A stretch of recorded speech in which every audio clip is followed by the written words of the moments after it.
Meat City, baby. Hello and welcome back to Meat City Gaming. JD here with another episode of Battle Bites here in World of Tanks. And today we are taking the T77 into a standard battle on Prokhorovka.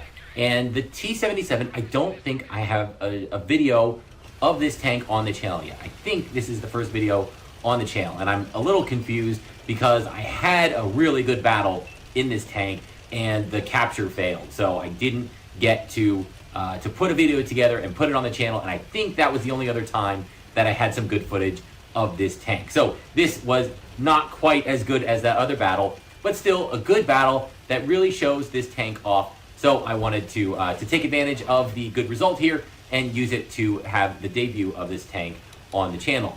And the T77, it's an interesting tank. I think it came out a while ago in that drought of a hiatus that I took from the game, but you could earn it for free. It was like the 75 level reward for one of the battle passes. I think the first battle pass that I came back for.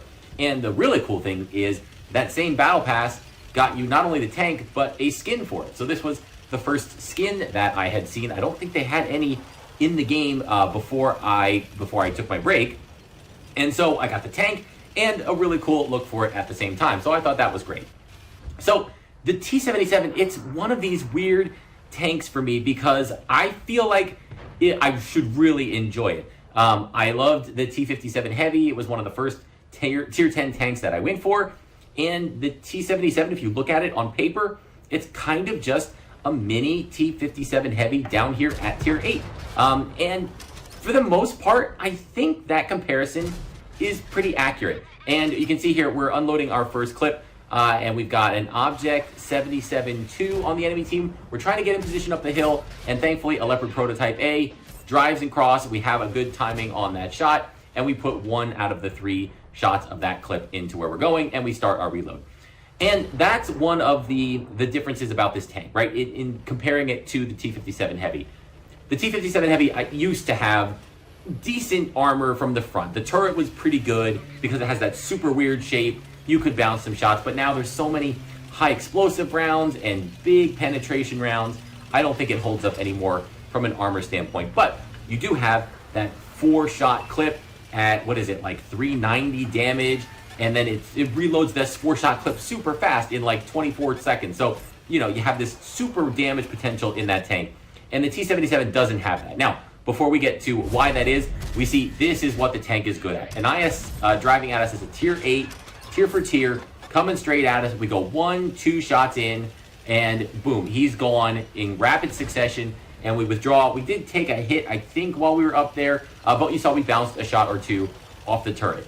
Shooting at a tier 8 tank, if you can stay in a position where you can unload the gun and then pull back and go for that reload, you're in good shape. But unlike the T57 Heavy, this tank does have a bit of a longer reload for less damage output. You're only getting 3 shots. The damage per shot is lower. I forget what it is offhand. Maybe it's 320, but I think it's actually even lower than that.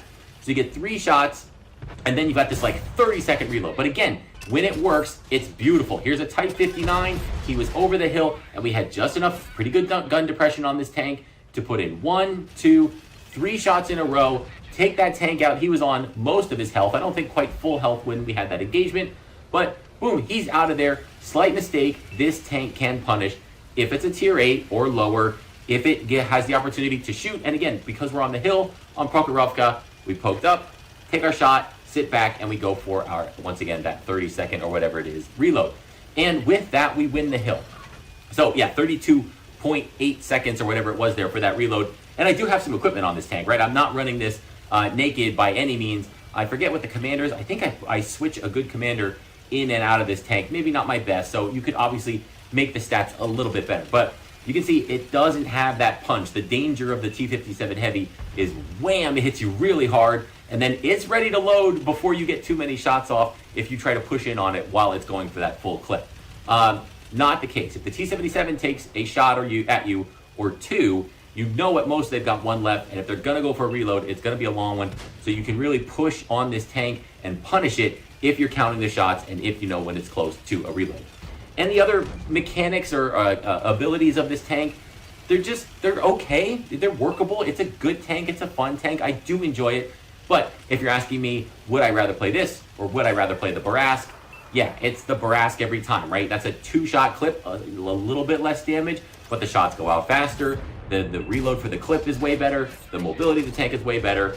And again, you do get these opportunities like that on the Stuart Emil. We put in 2 shots, we take him out, and we had a 3rd shot left for the Ag Tiger. We didn't go for a reload. We switched targets and went for that last shot. And then we go for that full reload now as we push in here past the enemy base. We've taken the hill, we've won that flank, and we're just surrounding the enemy now. We can see this is going to be a win, and we're just trying to get a little cleanup damage. But with that Stuart Emil, the Barask would have done that as well as any other auto-loading clip tank. If you had 2 shots, you could have taken that tank out just as easily. So, thankfully, just as we reload, the artillery is coming up over the hill. We put one in and take out the artillery, and then we see there was a charioteer. Could we go for that 5th kill? No, not quite. Before we were able to fully aim, our allies take care of them. And that's a nice, easy win, and I feel like we did some work there, right? We really pushed the hill. We took out a couple of tanks up there, and we advanced that flank, which then kind of led to the surrounding. Would we have won if we had and failed on that flank? Probably. I think the team was well enough in charge there that we were going to carry. But a great result, and it feels good when you are top tier, you can get yourself into those situations to use the strengths of the tank to really punish the enemy team and push and have a heavy-handed influence on the battle. So we can see this, of course, the silver earnings of this tank are pretty good as a premium tank and a tier 8, but they are not typically this good. This is with some special event going on at the time, so of course we're going to ignore the silver amount and not say that that is indicative of the profitability of this tank, because it is certainly not. But we had 4 kills, 2,621 damage for our 11, along with 11 critical hits, and another 1,000 assistance damage.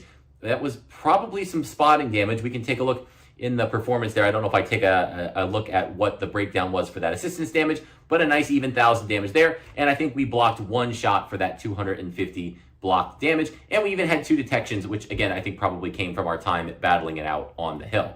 Taking a look at the medal page, a nice collection here. We got the fighter for those 4 kills, fire for effect, spotter for that 1,000 damage. I think you need exactly 1,000 damage, and I think we had exactly 1,000. So we got lucky there. And a sniper medal for 85% hits out of 10 shots fired at least, with a potential damage of 1,000 hit points or more. So when you're aiming fully and you get to unload the full clip here, which you can do pretty quickly, and the accuracy is pretty good on this tank, especially from those medium ranges where you want to be when you're top tier in this tank. You want to be brawling it out.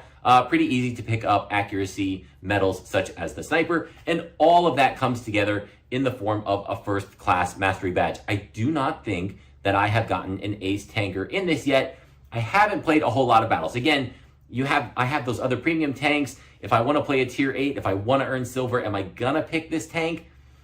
Most times, no. I'm probably gonna go for the Barask or maybe even the Astron Rex, because they have such better mobility characteristics and their guns just give a little bit more flexibility than this one does. So, a good game, solid performance. Let's take a look at the team statistics. And we will give a shout out to Dragon112497. So actually, we weren't top tier in that battle. That was a tier 9 battle with a smattering of tier 9s, including Dragon on our team in the T57A. And they had an awesome game, 4,000 damage and almost 2,500 in assistance. So they really put up a nice performance. And we were close behind in that tier 8, so we were getting a little bit of a bonus to catch up to them. But almost 1,600 XP for Dragon there. Hats off to them. Definitely carried the team even more than we did in that battle. And taking a quick look at our statistics, just to wrap things up, we can see it was 1,000 damage exactly in terms of spotting, which was enough for that spotter medal to go along with 1,440 base XP. So a good game, a solid game, showing the strengths of this tank. It is a good brawler when it's going up against tanks that are its own tier or close. Tier 10s, you are going to struggle. The premium rounds are good, so there is penetration characteristics on the premium rounds that can help you out, but you won't need to dip into them too much if you're shooting at other tier 8 tanks. If you can get yourself into a situation where you can boom, pop out, unload 1, 2, 3, pull back, and then you have that long reload. So that's going to wrap this one up. Thank you for joining me, and I'll see you next time.